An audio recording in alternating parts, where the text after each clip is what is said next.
বন্ধুরা কেমন আছো? আশা করি সবাই ভালো আছো। তো এই কবিতাটি আমার বাবা প্রশান্ত পাত্র লিখেছেন। কবিতাটির নাম বেদনা। আজ খোকনের ঘুম ভেঙেছে সেই কোন ভোরবেলা।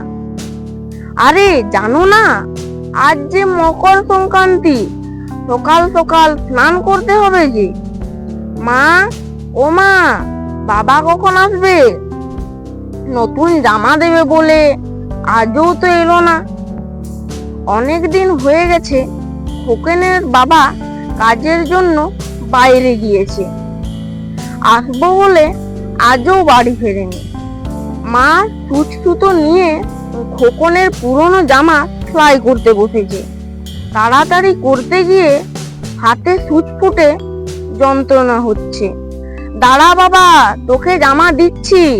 পুরনো জামা হাতে পেয়ে যেন খোকন জ্বলে ওঠে। আমি কিছুতেই এই জামা পরবো না। বন্ধুরা সবাই নতুন পরবে আর আমার বেলায় পুরানো। কিছুতেই না, কিছুতেই না। সোনা আমার, বাবা আমার, রাগ করে না। তোর বাবা এলে আমি নতুন জামা দেব। কবে থেকে শুনছি নতুন দেব, নতুন দেব। নতুন তো পেলামই না। থাকবো না আর বাড়িতে বলে এক দৌড়ে রাস্তায়। দাঁড়া বাবা, দাঁড়া খোকন বলে মাও দাঁড়ালো রাস্তার উপর। পিছনে একটা কালো গাড়ি, জোরালো আর্তনাদ, রাস্তায় রক্তের স্রোত, খোকনের চিৎকার, মা। রাত্রে বাবা এলো।